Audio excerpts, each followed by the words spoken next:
모든 관계는 신뢰를 바탕으로 합니다.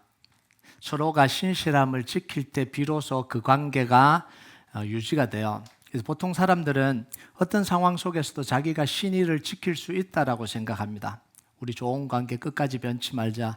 나는 절대로 변하지 않으니까 너는 변하면 안 돼. 뭐 이렇게 이야기하잖아요. 안 변할 거라고 생각을 해요. 자, 그런데 이 관계의 신실함을 심각하게 위협할 수 있는 요소가 등장을 합니다. 그게 뭐냐면 자기 이익이에요. 물질이고 돈입니다. 보통 많이 좋았던 관계도 돈이 개입되면 그 관계가 어려워져요.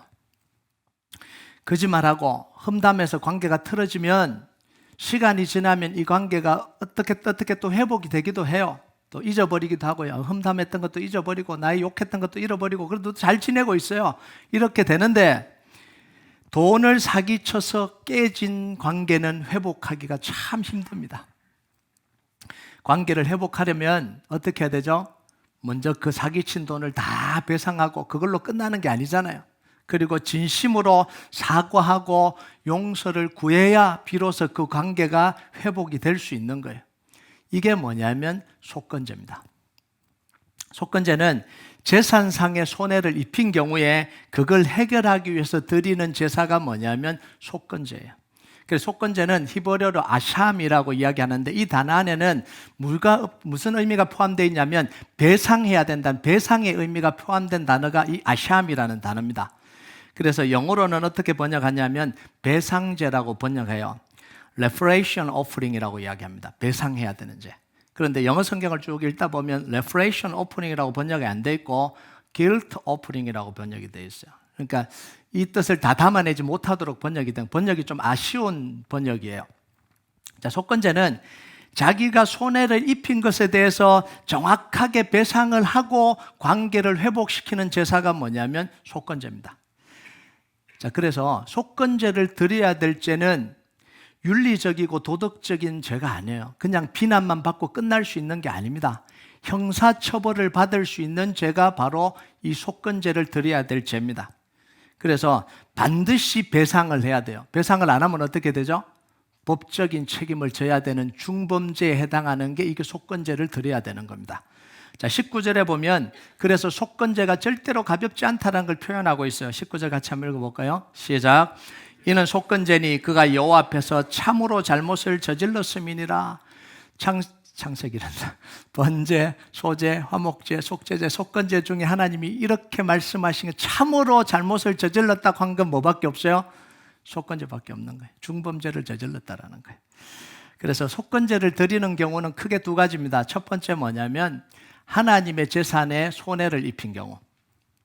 두 번째는 이웃, 사람들의 재산에 손해를 입힌 경우에 속건제를 드려야 됩니다. 자, 그럼 먼저 한번 볼까요? 하나님의 재산에 어떻게 손해를 입힐 수 있을까요? 성경에 보면 이스라엘 백성들에게 하나님이 반드시 드려라라고 하는 게 있습니다. 이건 내 거니까 반드시 드려라는 게 있습니다. 그걸 드리지 않으면 뭐 한 거예요? 하나님의 재산에 손해를 입힌 거죠. 그 첫 번째가 뭐냐면 11조입니다. 레위기 27장 30절 한번 볼까요? 같이 읽겠습니다. 시작. 그리고 그 땅의 10분의 1 곧 그 땅의 곡식이나 나무의 열매는 그 10분의 1은 여호와의 것이니 여호와의 성물이라. 누구 거라고요? 여호와의 것인데 안 드리면 여호와의 재산을 손해를 입혔으니까 속건제를 드려라. 이렇게 이야기하는 거예요. 두 번째는 뭐냐면 사람과 동물의 처음 태어난 것, 장자 또는 첫 새끼는 하나님 거니까 하나님께 바쳐라. 이렇게 이야기합니다. 출애굽기 13장 2절 같이 읽겠습니다. 시작. 사람이나 짐승을 막론하고 태에서 처음 난 모든 것은 다 거룩히 구별하여 내게 돌리라. 이는 내 것이니라 하시니라. 이 출애굽 사건에서 6월절 때 장자를 죽이는 재앙이 임했잖아요. 그때 하나님이 이스라엘 백성들의 장자를 살려주셨어요. 그러면서 뭐라고 하냐? 모든 장자, 모든 처음 난 건 내 거다. 이렇게 이야기해요. 자, 세 번째 뭐냐면 먹지 말아야 될 성물을 먹었을 때. 자, 레위기 22장 14절 한번 볼까요? 같이 읽겠습니다. 시작. 만일 누가 부지 중에 성물을 먹으면 그 성물에 그것의 5분의 1을 다하여 제사장에게 줄지니라. 자, 일반 백성들은 제사 드린 남은 고기를 먹을 수 있어요? 없어요? 못 먹습니다. 화목제 외에는 못 먹어요. 그럼 제사장 가정에 있는 사람들은 먹을 수 있는데 제사장 가정에 있는 사람들도 출가한 여인들은 못 먹습니다. 이혼을 당하고 돌아오면 먹을 수 있는데 출가를 하면 못 먹어요. 그러니까 먹지 마라. 일반인이나 아니면 출가한 이 사람들이 성물을 먹었을 때는 속건제를 드려라 이렇게 이야기를 한 거죠. 그러니까 자, 그 다음에 이웃에게 재산에 손해를 입힌 경우는 어떤 경우가 있냐는 거예요. 2절과 3절 한번 볼까요? 2절과 3절 같이 읽겠습니다. 시작. 누구든지 여호와께 신실하지 못하여 범죄하되 곧 이웃이 맡긴 물건이나 전당물을 속이거나 도둑질하거나 착취하고도 사실을 부인하거나 남의 이런 물건을 줍고도 사실을 부인하여 거짓 맹세하는 등 사람이 이 모든 일 중에 하나라도 행하여 범죄하면, 자, 크게 세 가지인데요. 하나는 속여서 빼앗는 것, 두 번째는 강제로 빼앗는 것, 세 번째는 거짓말해서 이익을 취하는 게, 이게 세 가지야. 첫 번째는 뭐냐면 속여서 빼앗는데, 이게 뭐냐면 옛날에는 은행이 없었잖아요. 그러니까 여행을 갈 때 기중품을 이웃에게 맡겨놓고 갑니다. 이웃에게 맡겨놓고 가서 여행에서 돌아와서 그 맡긴 것 돌려달라 이러면 네가 언제 맡겼냐? 오리발을 내민다는 거예요. 그리고 담보물을 주고 뭔가를 빌려갈 때 담보물을 줘요. 그래서 이제 담보물을 돌려주면서 내 기중품, 담보물을 빌릴 땐 더 소중한 걸 담보물을 자꾸 빌리잖아요. 돌려줬으니까 내가 담보물로 줬던 건 내놔라 이러면 네가 언제 담보물을 줬냐? 이러고 또 이 핑계를 댄다는 거예요. 오리발을 내민다라는 거예요. 자, 그리고 내가 잠깐 어디 다녀올 테니까 우리 집을 좀 봐달라. 우리 집을 좀 봐달라. 그러니까 기중품이 있는 걸 보고 그걸 자기가 훔쳐간 거예요. 그러면서 뭐라고 핑계대냐면 도둑이 들었다 이렇게 핑계댈 때, 이때 속건제를 드리라는 거예요. 두 번째는 뭐냐면 강제적으로 착취할 때, 임금을 죽이라고 일을 시켰는데 임금을 지급을 하지 않는 거죠.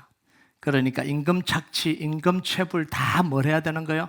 속건제를 드려야 될 거라는 거예요. 오늘날도 이거 엄청 많잖아요. 임금 체불, 임금 착취 얼마나 많아요. 세 번째는 거짓말로 이익을 챙기는 경우예요. 길을 가다가 이 기중품을 주었는데 안 주었다는 거예요. 절대로 안 주었다. 누구 이름으로 맹세해요? 하나님의 이름으로 안 주었다라고 맹세하는 거예요. 누가 우리 집에 와서 기중품을 두고 갔는데 본 적이 없다. 이렇게 시치미를 떼고 잡아 떼는 경우 속건제를 드리라는 거죠. 자, 이런 죄를 지었다가 양심의 가책을 느껴서, 그래도 양심의 가책을 느껴서 이 죄를 용서받기 위해서 드리는 제사가 뭐냐면 속건제입니다. 자, 속건제를 드리는 형식은 화목제와 거의 비슷해요. 이제 드리는 형식을 알고 있잖아요. 제물을 가지고 와서 이 제물 드리는 사람이 안수를 하고 난 뒤에 각을 뜹니다. 각을 떠서 중요한 세 부분, 내장에 포함된 이 기름, 그리고 콩팥, 간, 이걸 태워서 드리고 나머지 피를 어디다 뿌려요? 제단 사면에 뿌립니다. 자, 여기까지는 화목제와 똑같아요. 그런데 남은 고기 처리하는 방식이 틀려집니다. 화목제는 이스라엘 백성들이 나눠 먹잖아요. 그런데 속건제는 제사장들이 거룩한 곳에서 먹습니다. 일반 백성들은 먹지 못하고. 자, 여기서 속건제만이 가지는 독특한 특징이 두 가지가 있어요. 그게 뭐냐면 첫 번째는 드리는 제물이에요. 자, 다른 제사와 다르게요. 다른 제사는 소, 양, 염소, 비둘기, 곡물가루 다 드릴 수 있잖아요. 자, 그런데 이 속건제는 순양만 드려야 돼요. 다른 건 못 드립니다. 경제적인 상황, 신분이나 지위에 따라서 드리는 제물이 달라지지 않아요. 순양만 드려야 돼요. 왜 그럴까요? 상식적으로 생각하면 이해가 됩니다. 이건 무슨 제사라고요? 배상해야 되는 제사입니다. 자, 배상을 하는데 신분과 지위와 경제적 상황에 따라 배상하는 게 틀려지나요? 내가 1,000불을 전유수 장로님께 빌렸어요. 자, 1,000불을 빌렸다고요. 자, 제가 빌린 게 아니라 일단 사람들이 1,000불을 빌렸어요. 어떤 사람은 1,000불 갖고, 좀 돈이 없는 사람은 500불 갖고, 더 돈이 없다면 10불 갚아도 되나요?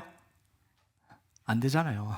천불 빌렸으면 천불 갚아야 되는 거예요. 그래서 지위나 직책이나 경제적 상관없이 모든 사람들이 어디 해야 되냐면 양을 드리라는 거예요.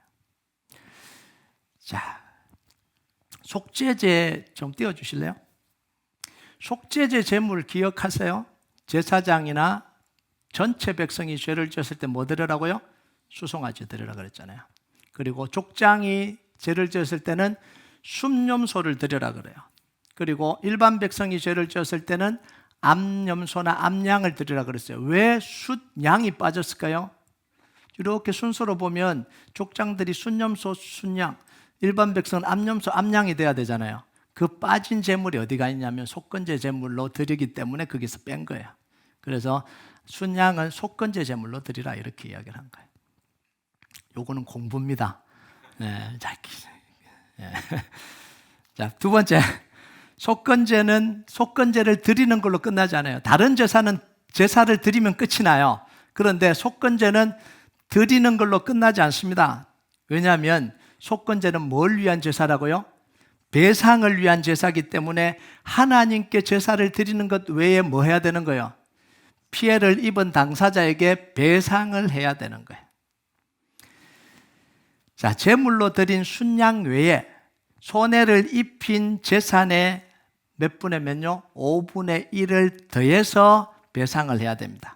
그래서 재산상의 손해를 입히면 내가 이 손해를 입힌 거 가져 이렇게 주는 게 아니고 거기다가 원금에다가 플러스 5분의 1, 뭐예요? 20% 얹어서 갚아라 이렇게 이야기를 한 거예요. 자, 그러면 계산을 한번 해봅시다. 자, 어떤 사람이 이웃의 양을 5마리 훔쳤습니다.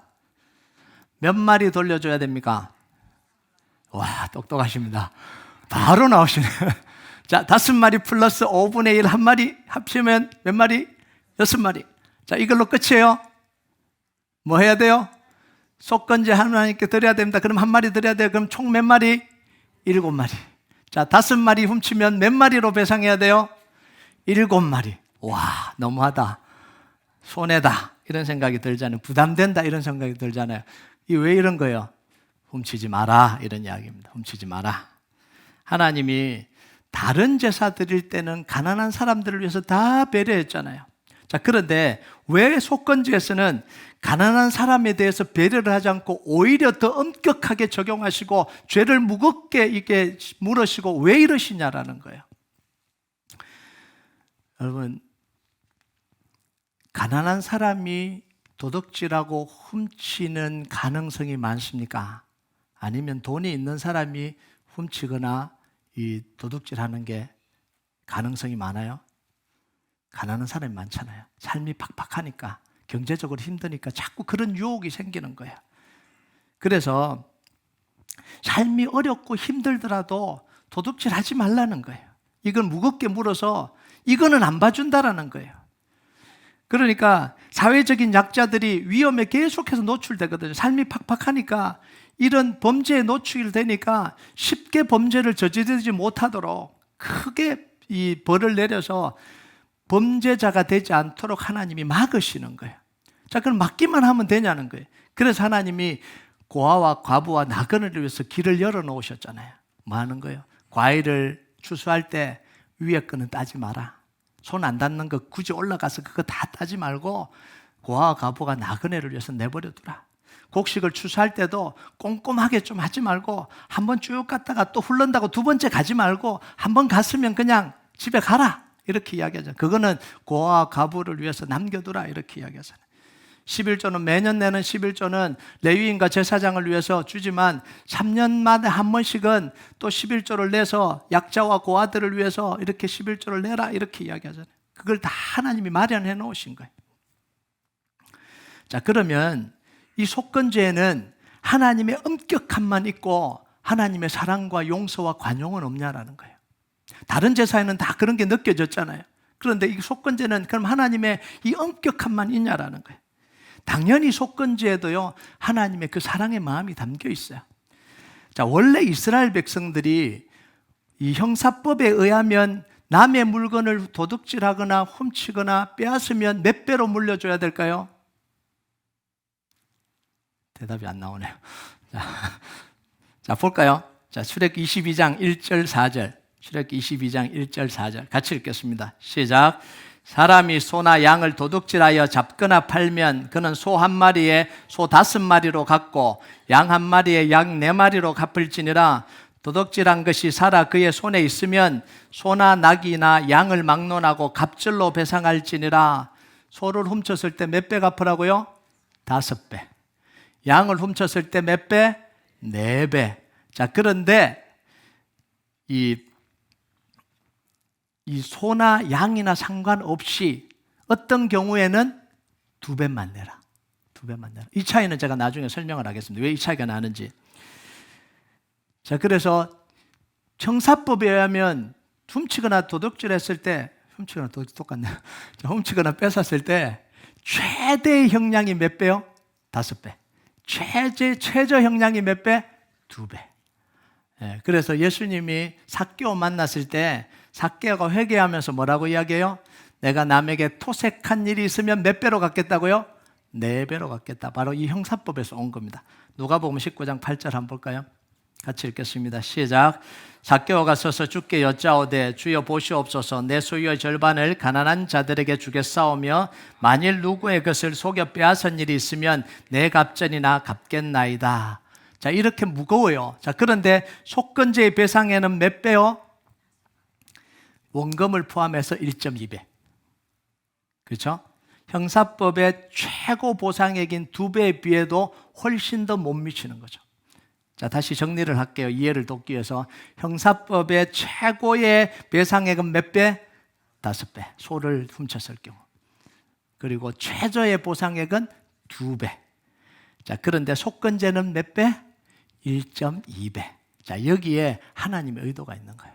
이게 뭐냐면 상황이 너무 급박해서 너무 힘들어서 일단은 저질렀어요. 이런 경우가 있잖아요. 안 하면 안 되는데 일단 저질렀어요. 상황이 너무 힘드니까. 그런데 정신 차리고 나니까 후회가 되는 거예요. 내가 왜 그걸 했지? 후회가 되는 거예요. 일은 저질러졌고 후회를 한 거예요. 자, 법에는요 뭐가 있죠? 정상참작이라는 게 있어요. 정상참작. 언제 정상참작을 해줘요? 자수할 때, 훔친 물건을 스스로 되돌려줄 때, 자기가 한 행동을 깊이 반성할 때. 그래서 법정에서 그 이야기 하잖아요. 정상참작을 해서 이렇게 낮게 형량을 준다 이렇게 이야기하잖아요. 속건제가 이런 거예요. 형법이 있는데도 불구하고 하나님이 형량을 낮춰주신 거예요. 자기가 죄를 짓고 후회하고 스스로 용서받기를 원할 때 원래는 5배, 4배 또는 2배를 내야 되는데 정상을 참작해서 1.2배만 내라 이렇게 이야기를 한 거예요. 여러분, 속건제를 형사처벌보다 훨씬 더 가볍게 한 이유가 뭘까요? 자수를 권유하게 하는 거예요. 죄를 지었지만 스스로 돌려줘라. 이거 누구를 위한 거예요? 잃어버린 사람들을 위해 배려를 하는 거예요. 한번 잃어버리면 돌려받기가 너무 힘들잖아요. 사기당한 사람이 제일 원하는 게 뭐죠? 사기친 사람을 처벌하는 걸 원하는 게 아니에요. 자기가 잃어버린 물건을 되돌려받는 게 그게 가장 원하는 거죠. 근데 현대사회 속에요, 사기당하면 못 받잖아요. 이 사람은 처벌을 받아도 자기는 못 받아. 이게 얼마나 억울해요. 그러니까 하나님은 뭐냐면, 지금 관심은 뭐냐면 돌려줘서 잃어버린 사람, 그나마 없고 힘든 사람들을 빼앗아간 거, 그것 돌려받기를 원하는 게 하나님 마음이에요. 그래서 형량을 낮춰서 스스로 죄를 뉘우치고 용서를 구하고 돌려주면 형량을 낮춰주신 거예요. 그래서 뭐 하는 거예요? 자수를 권장하고 있는 게 이게 속건제라고 보면 되는 거예요. 자, 그런데 훔치고도 반성하지 않고 사실을 숨기고 뻔뻔하게 나오면 어떻게 되죠? 죄질이 무겁다 이렇게 이야기하냐. 죄질이 무겁다. 그래서 사도행전에 나오는 이 아나니아와 삽비라 5장에 나오죠. 용서받지 못한 이유가 뭐예요? 죄질이 나빠서 그런 거예요. 죄질이 나빠. 물론 여러 가지 이유가 있겠지만 속건제의 의미에서 보면 죄질이 나쁜 거예요. 밭을 팔아서 하나님께 다 드리겠다라고 마음속에 생각을 했어요? 아니면 교회 앞에다가 공식적으로 이야기를 했어요? 공식적으로 이야기를 한 거예요. 자, 마음속으로 생각하는 거하고 공식적으로 이야기하는 건 달라집니다. 마음속으로 생각했다가 바꿀 수는 있어요. 근데 공식적으로 이야기를 하면 사람들이 다 칭찬하고 와, 그랬어요. 그럼 그 소유는 누구께 되는 거예요? 하나님께 되는 거예요. 이미 공식적으로 이야기를 했기 때문에 하나님 거예요. 그래서 밭을 팔았습니다. 밭을 팔았는데 액수가 너무 많았든지 생각보다 많았든지 마음에 욕심이 생겨서 일부를 숨겼습니다. 그리고 하나님께 드리면서 뭐라고 이야기를 해요? 1분만 드렸다. 이랬으면 그래도 괜찮은데 다 드렸다. 다 드렸다. 거짓으로 이야기를 한 거잖아요. 그러니까 성령님이 베드로에게 알려준 베드로가 찾아왔습니다. 진짜 다냐? 진짜 다냐? 그러면 뭐 해야 돼요? 아이쿠, 제가 잘못했습니다. 제가 마음에 이 욕심이 생겨서 그만 다 드리지 못하고 조금 숨겼습니다. 그러면 뭐 하면 되는 거예요? 속건제를 드리면 되는 거예요. 그런데 뭐라고 이야기해요? 다 드렸습니다. 이렇게. 다 드렸습니다. 뻔뻔하게 숨기잖아요. 죄질이 나쁜 거예요. 삽비라가 또 오니까 또 물어요. 이게 다냐? 다 드렸습니다. 그러니까 죽은 거예요. 자, 소나 양을 훔쳤는데 어떤 때는 5배, 4배. 그죠? 소는 5배, 양은 4배. 그리고 어떤 때는 왜 2배로 배상하라 그러냐는 거예요. 이 차이가 도대체 뭐냐는 거죠. 말씀에 뭐라고 기록되어 있어요? 도둑질한 것을 잡거나 팔았으면 5배, 4배. 도둑질한 걸 팔지 않고 가지고 있으면 2배. 이게 무슨 의미일까요? 자, 도둑질해서 잡거나 팔았다. 이건 뭐예요? 잡아먹었어요. 팔았어요. 이게 뭐 한 거예요? 증거인멸. 증거인멸까지 싹 해버린 거예요. 그렇죠? 증거인멸을 해버린 거예요. 이거는 죄질이 무겁다. 그래서 5배, 4배를 물린 거예요. 가지고 있으면 뭐예요? 이건 아직도 자기가 결정을 못하고 있는 거죠. 부들부들 떨고 있는 거죠, 이게. 그러니까 2배. 죄질이 그렇게 무겁지는 않다. 2배. 여기서 반성을 하면 1.2배 속건제. 이렇게 가는 거죠, 이게. 자, 속건제 중에 또 하나 중요한 게 있어요. 그게 뭐냐면 배상과 제사의 순서입니다. 자, 피해자에게 배상이 먼저일까요? 하나님께 제사가 먼저일까요? 자, 헷갈리죠, 이제. 배상하는 게 먼저일까요? 제사 드리는 게 먼저일까요?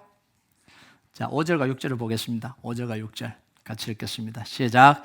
그 거짓 맹세한 모든 물건을 돌려보내되 곧 그 본래 물건의 5분의 1을 다하여 돌려보낼 것이니 그 죄가 드러나는 날에 그 임자에게 줄 것이요 그는 또 그 속건 제물을 여호와께 가져갈지니 곧 내가 지정한 가치대로 양떼 중 흠없는 순양을 속건 제물을 위하여 제사장에게로 끌고 갈 것이요. 뭐가 먼저예요? 배상이 먼저예요. 사람들에게 손해를 입혔을 때 배상을 먼저 하고 그 다음에 속건제를 드려라 이렇게 이야기를 합니다. 이게 순서입니다. 자, 이 원리를 예수님도 그대로 말씀을 하시죠. 마태복음 5장 23절 24절 같이 읽겠습니다. 시작. 그러므로 예물을 제단에 드리려다가 거기서 내 형제에게 원망 들을 만한 일이 있는 것이 생각나거든 예물을 제단 앞에 두고 먼저 가서 형제와 화목하고 그 후에 와서 예물을 드리라. 이게 뭐냐면 속건제의 원리를 따라서 예수님이 이야기를 하신 거예요. 자, 온전한 회개는 반드시 뭐가 선행돼야 된다고요? 배상이 먼저 선행돼야 되는 거예요. 회개는 말로만 이루어지는 게 아닙니다. 배상이 먼저라는 거예요. 기도가 먼저가 아니라 배상이 먼저라는 거예요. 교회는 잘못하고 죄를 지어도 무조건 사랑하고 용서해야 된다. 좋은 게 좋은 거다. 은혜롭게 해야 된다. 성경적입니까? 아니요. 지극히 비성경적입니다. 지극히. 그런데 이게 성경적인 줄 알고 이렇게 하고 있는 거예요. 여러분, 지극히 비성경적입니다. 여러분, 죄를 지었으면 뭐 하라고요? 배상을 하게 해야 됩니다. 성도가 성도에게 이 사기를 쳤으면 뭐 하게 해야 돼요? 배상을 하게 해야 되는 거예요. 그게 교회예요. 그리고 난 뒤에 용서하고 사랑하는 거예요. 잘못했으면요, 바르게 용서하시길 바랍니다. 바르게 용서하는 게 아니라 바르게 배상하시기 바랍니다.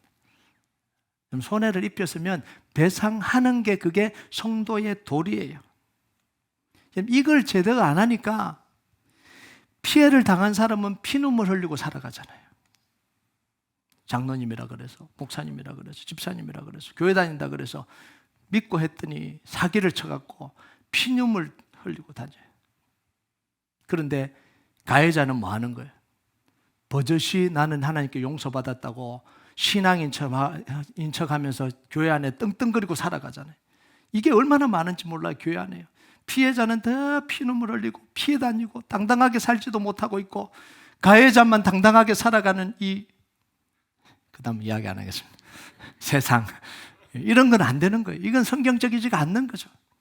우리가 성경적이라고 하는 걸 성경적이지 않게 하고 있다는 거예요. 반드시 피해를 입혔으면 배상이 먼저라는 거예요. 여러분, 예수님은요 십자가에서 속죄 제물로 돌아가셨습니다. 그러죠? 근데 속죄 제물로만 돌아가셨을까요? 아니요. 속건 제물로도 돌아가셨습니다. 자, 이사야서 53장 10절 한번 볼까요? 같이 읽겠습니다. 시작. 여호와께서 그에게 상함을 받게 하시기를 원하사 질고를 당하게 하셨은즉 그의 영혼을 속건 제물로 드리기에 이르면 그가 씨를 보게 되며 그의 날은 길 것이요 또 그의 손으로 여호와께서 기뻐하시는 뜻을 성취하리로다. 그 영혼을 뭘로 드렸다고요? 속건 제물로 드리셨다, 이렇게 이야기해요. 여러분, 완전한 용서 회개는 뭐 하는 거예요? 속죄제와 속건 제물을 둘 다 드려야 된다는 거예요. 이게 무슨 이야기죠? 제대로 된 보상을 하지 않으면 회개는 불가능하다는 거예요. 회개와 용서는 제대로 된 보상이 따라야 이게 제대로 회개와 용서가 이루어지는 거라는 거예요. 그래서 항상 속죄제와 속건제는 한 세트로 갑니다. 그래서 쌍둥이 제사다, 이렇게 이야기를 해요. 자, 예수님이 십자가에서 속죄제물뿐만 아니라 속건제물로 돌아가셨기 때문에 우리가 잘못한 모든 것에 대해서 배상이 이루어졌어요, 안 이루어졌어요? 배상이 다 이루어진 거예요. 법적으로 문제될 것이 하나도 없이 다 배상하셨다는 거예요. 그래서 완전한 법적인 자유가 우리에게 주어진 거예요. 그냥 말로 용서하겠다가 아니라 배상을 싹 다 하셨기 때문에 법적 책임이 싹 사라진 거예요. 그래서 로마서 8장 1절 2절의 선언이 나올 수 있는 이유가 바로 이겁니다. 같이 한번 읽어볼까요? 시작. 그러므로 이제 그리스도 예수 안에 있는 자에게는 결코 정죄함이 없나니 이는 그리스도 예수 안에 있는 생명의 성령의 법이 죄와 사망의 법에서 너를 해방하였습니다. 예수님의 십자가의 사랑과 용서는 말로만 하는 게 아니라 완전한 사랑과 용서입니다. 법적 책임에서 완전히 이 율법이 요구하는 모든 요구를 이루시고 법적 책임에서 완전히 자유케 하셨다라는 거예요. 자, 그러면 예수님이 속건제물로 십자가에 달려 돌아가셨잖아요. 속건제물은 뭐라고요? 배상입니다. 가해자가 피해자에게 배상을 해주는 겁니다. 자, 그러면 예수님이 십자가에서 속건제물로 돌아가셨다면 누구에게 배상하셨냐라는 거예요. 예수님은 누구에게 배상제물로 돌아가셨냐는 거죠. 자, 이단들은요, 하나님이 사탄에게 배상금을, 예수님을 배상금으로 주고 우리를 되샀다라고 이야기합니다. 이걸 사탄 배상설이다, 이렇게 이야기를 해요. 오래된 이단들이 하는 이야기인데요, 이게 이제 예전에 오리겐이나 이레네우스가 주장을 했던 겁니다. 근데 이게 잘못된 주장이에요. 사탄에게 배상금을 준 이유가 없어요. 자, 볼까요? 배상은 누가 누구에게 한다고요? 손해를 입힌 사람이 손해를 당한 피해자에게 배상을 해주는 게 이게 속건제잖아요. 자, 우리가 사탄에게 범죄한 적이 있습니까? 없습니까? 없어요. 사탄에게 우리가 손해를 입힌 적이 있습니까? 없습니까? 없어요. 오히려 사탄이 우리를 속이고 죄를 짓게 하고 우리에게 막대한 손해를 입힌 게 누구예요? 이놈 사탄. 이 사탄이 우리에게 손해를 입힌 거죠. 그리고 하나님의 소유인 우리를 불법으로 점거하고 노예 삼아서 하나님께 손해를 입힌 게 누구예요? 이게 사탄이잖아요. 자, 그리고 우리는 그런 사탄과 한편 먹고 하나님께 범죄하고 하나님의 나라에 엄청난 손해를 입혔잖아요. 우리가 하나님의 소유, 제사장 나라, 거룩한 백성인데 이 하나님의 소유잖아요. 근데 사탄과 한편 먹고 하나님 나라에 엄청난 손해를 입힌 거 아니에요? 자, 그러면 누가 누구에게 배상을 해야 돼요? 우리가 하나님께 배상을 해야 되고 사탄이 하나님께 배상을 해야 되는 게 이게 맞는 거잖아요, 법적으로. 자, 그러면 우리가 하나님께 배상을 해야 되는데 배상할 능력과 자격이 됩니까? 안 돼요. 그래서 하나님이 예수님을 뭘로 삼으신 거예요? 속건 제물로 삼으셔서 온전히 배상하도록 하신 거예요. 그러면서 우리의 모든 죄를 다 씻어주신 거예요. 모든 법적 책임으로부터 다 자유케 해주신 거예요. 이게 은혜예요. 이게 얼마나 큰 은혜예요. 자, 그러면 사탄은요?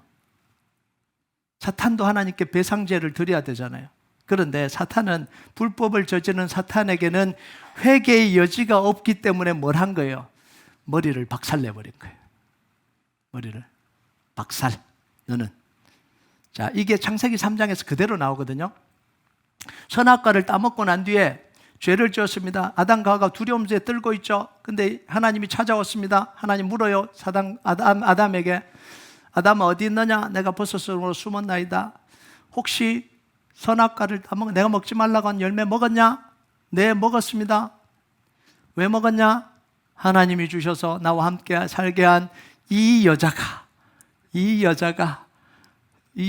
줘서 내가 먹었습니다. 이제 하나님이 또 누구에게 물어요? 하와에게 물어요. 하와에게. 너 왜 그렇게 했냐? 그러니까 뭐라 그래요? 저 뱀이 그렇게 했습니다. 자, 그 다음이 중요해요. 하나님이 뱀에게 물어요, 안 물어요? 안 물어요. 네가 그렇게 했으니 이렇게 이야기합니다. 네가 그렇게 했으니. 왜요? 사탄은 회개의 여지가 없는 거예요. 회개의 가치가 없는 거예요. 그래서 묻지를 않은 기회를 주지 않는 거예요. 그래서 머리를 박살내버린 거예요. 그러면서 사탄의 모든 권세를 박살내시고 하나님 우리를 건져주시고, 하나님은 사탄에게 배상금을 주신 적이 없어요. 자, 속건제를 통해서 우리가 적용해야 될 게 뭘까요? 온전한 회개는 온전한 배상이 선행돼야 된다라는 거예요. 하나님의 재산에 손해를 입히면 어떻게 되죠? 관계가 깨집니다. 관계가 깨져요. 그러면 하나님의 축복의 통로가 막힐까요? 안 막힐까요? 막혀버리죠. 자, 관계가 너무너무 중요한 건 뭐냐면 관계가 깨지면 축복의 통로가 다 막힙니다. 부부의 관계가 깨지면 아내로부터 오는, 남편으로부터 오는 사랑과 섬김과 헌신을 받을 수 있어요? 못 받아요? 못 받아요. 관계가 깨졌기 때문에. 부모와 자식과의 관계가 깨어지면 부모로부터 오는 모든 걸 받을 수 있어요? 못 받아요? 못 받아요. 해결할 때까지 안 됩니다. 관계를 해결할 때까지 안 되잖아요. 자, 그래서요, 우리가 뭘 해야 되냐면 하나님과 막힌 이 물질적인 이 관계를 해결하는 거예요. 하나님께 떼먹은 게 있다라고 하나님이 말씀해 주시면 뭐 해야 되는 거예요? 속건제를 드리라는 거예요. 기도하는 가운데, 예배드리는 가운데 하나님이 너 내 것 떼먹었잖아 라고 마음을 주시면 무시하지 말고 뭐 하라는 거예요? 속건제를 드리라는 거예요. 목사님, 신약에 무슨 속건제가 있어요? 양 잡아서 드리라는 이야기가 아니라 그것 때문에 막힌 관계를 회복하라는 거예요.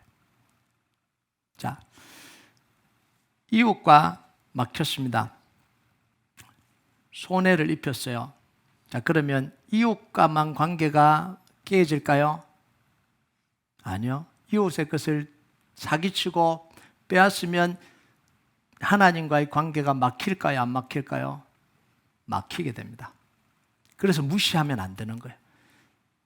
자, 2절 한번 볼까요? 6장 2절 같이 읽겠습니다. 시작. 누구든지 여호와께 신실하지 못하여 범죄하되 곧 이웃이 맡긴 물건이나 전당물을 속이거나 도둑질하거나 착취하고도 사실을 부인하거나. 자, 중요한 게 뭐예요? 여호와께 신실하지 못한 결과가 뭐예요? 이웃의 것을 착취한다는 이야기예요. 그래서 이웃의 것을 착취하고 피해를 입히면 누구와의 관계가 막혀요? 하나님과의 관계가 막혀집니다.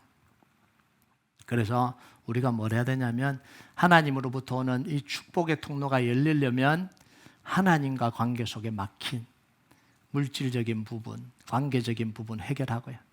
이웃과 막힌 부분들 해결하고 하나님 앞에 온전히 회개하고 돌이키고 배상할 때 우리의 기도의 통로가 열려지고 말씀의 통로가 열려지고 우리의 영적인 통로가 열려지는 거예요. 여러분, 여러분의 모든 축복의 통로가 다 열려지는 그런 축복이 있길 주님의 이름으로 축복합니다. 우리 같이 찬양하도록 하겠습니다.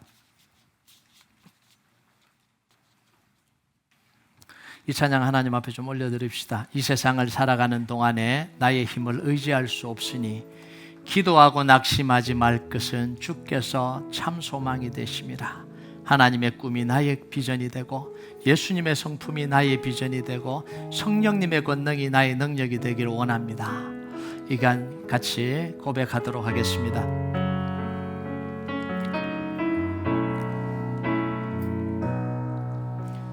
이 세상을 살아가는 동안에 나의 힘을 의지할 수 없으니 기도하고 낙심하지 말 것은 기도하고 낙심하지 말 것은 주께서 참 소망이 되심이라. 주의 길을 걸어가는 동안에 주의 길을 걸어가는 동안에 세상의 것 의지할 수 없으니 감사하고 낙심하지 말 것은 감사하고 낙심하지 말 것은 주께서 참 기쁨이 되심이라. 하나님의 꿈이 나의 비전이 되기 원합니다. 나의 비전이 되고 예수님의 성품이 나의 비전이 되고 성령님의 권능이 나의 능력이 되길 원하고 바라고 기도합니다. 우리 다시 한번 고백합니다. 이 세상을 살아가는 동안에 이 세상을 살아가는 동안에 나의 힘을 의지할 수 없으니 힘을 의지할 수 없으니 기도하고 낙심하지 말 것은 기도하고 낙심하지 말 것은 주께서 참 소망이 되시리라. 주의 길을 걸어가는 동안에 주의 길을 걸어가는 동안에 세상의 것 의지할 수 없으니 세상의 것 의지할 수 없으니 감사하고 낙심하지 말 것은 주께서 참 기쁨이 되심이라. 하나님의 꿈이 나의 비전이 되고 하나님의 꿈이 나의 비전이 되고 예수님의 성품이 나의 비전이 되고 성령님의 권능이 나의 능력이 되길 원하고 바라고 하나님의 꿈이 나의 비전이 되고 하나님의 꿈이 나의 비전이 되고 예수님의 성품이 나의 비전이 되고 성령님의 권능이 나의 능력이 되길 원하고 바라고 기도합니다.